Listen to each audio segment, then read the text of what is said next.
ಮದುವೆಗೆ ಹೋಗೋಕ್ಕೆ ರೆಡಿ ಆಗ್ತಿದ್ದೀನಿ. ತುಂಬ ಎಕ್ಸೈಟ್ ಆಗಿದ್ದೀನಿ. ಮದುವೆಗೆ ಹೋಗೋಕ್ಕೆ ಓಕೆ, ಬಟ್ ಎಕ್ಸೈಟ್ ಯಾಕೆ ಅಂತ ಕೇಳ್ತಿದ್ದೀರಾ? ಹೇಳ್ತೀನಿ. ನನ್ನ ಸ್ಟೂಡೆಂಟ್ ಒಬ್ಬರು ಅವ್ರ ಸಿಸ್ಟರ್ಗೆ ಬ್ರೈಡಲ್ ವರ್ಕ್ ಮಾಡಿದ್ದಾರೆ. ಸೊ ಇಲ್ಲಿ ಕ್ಲಾಸಲ್ಲಿ ಹೇಗೆ ಕಲ್ತಿದ್ದಾರೆ ಏನು ಅನ್ನೋದು ನಾವು ನೋಡಿರ್ತೀವಿ. ಬಟ್ ಅವರು ಬ್ರೈಡಲ್ ವರ್ಕ್ ಹೇಗೆ ಮಾಡ್ತಾರೆ ಅನ್ನೋ ಕುತೂಹಲ ನಮಗೂ ಇರುತ್ತೆ.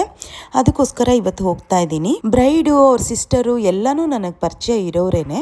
ಎಲ್ಲ ಸ್ಟುಡಿಯೋದಲ್ಲೂ ಕೋರ್ಸ್ ಮುಗ್ದಾದ್ಮೇಲೆ ನೀವ್ಯಾರೋ ನಾವ್ಯಾರೋ ಅನ್ನೋ ಥರ ಇರ್ತಾರೆ ಮೆಂಟರ್ಸು.